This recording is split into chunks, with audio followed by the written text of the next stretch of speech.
kuma og yacni waqti kuma hayo wixii aad samayso oo ii samayso dhanna run ayaad ku sheegtay laakiin aniga saacadaan la taagan yahay hooyo waqti kuma hayo oo aniga iyo naagteyda ma rabi qofna soo saddexeeya hooyadii sidaa markii uu dhahay way iska qanacday oo way iska sabartay waa beer wax dhale gurigeeda ayay iskaga soo laabatay iyadoo ka xun oo weliba murugaysan waxaa dhacday nabsi biira maraaga ayay tiraahdaa Soomaali weligaa nabsi ha galin haddana waalid markuu yahay hooyada iyo aabaha ama hooyada labadaba qofkii midkii ku nool weligaa Allah ha xumeyn waayo haddii aad waalidkaaga jarto ilaahay ayaa ku jaray oo naxariistiisa ayuu kaa fogeynayaa waxaa dhacday xaaskiisii asaga in dalxiis ay aadeen oo gaari ay qaateen laakiin maxaa dhacay gaarigii ay ku baxeen waxa ay yacni la soo celiyay ayagoo meed ah gaarigii ayaa ku gadoomay si xun ayayna u dhinteen waayo waxaa meeshaas gabadha waa wax la soo guursaday laakiin waxaa ciqaab adduun maray ciqaabtii aakhirina u dhiman tahay waa wiilkii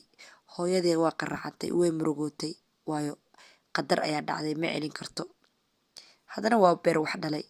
oo ma habaari karto oo wiilkeedii ma dhihi karto saan Allah ku yeelo laakiin qadar ayaa ku dhacday hadalkii uu dhahay ayay ka naxday oo qalbiga ka xanuunjiyay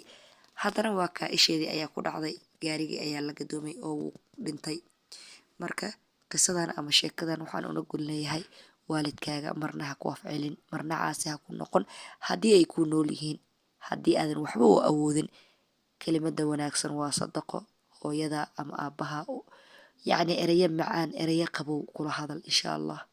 ilaahayna ha inaga yeelo baariyiinta ama baarayaasha ilaahay ha inaga yeelo waayo ilaahay aayadiis quraanka wuxuu ku dhahay innal abraara la fii naciim yacni baariyiinta waxaan ka dhignay il ayay ku leeyihiin jannada waa inal fujaara la fii jixin kuwa faajiriintana jannada yacni kuwa faajiriintana naarta ayay ku leeyihiin ayagana manzil marka ilaahay ha naga dhigo kuwa baari ah oo yacni kacaba ama laga siiyo jannada guryo oo yacni ilaahay subxaanahu watacaala uu ku casumo ilaahayna ha inaga yeelo baarayaal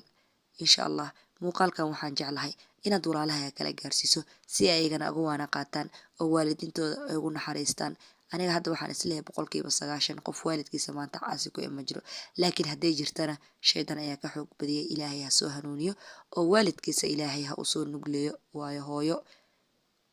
ama aaba waa beer wax dhalay ma laga yaabo marna cunugiisa inuu yacni uu xumeeyo oo wax xumaan la tamaniyo markasta waa way u duceeyaan oo gacmaha ay kor u taagaan ilaahayna ina siiyo waladu saalix mar alla ama mar kasto markii aad baryayso awlaada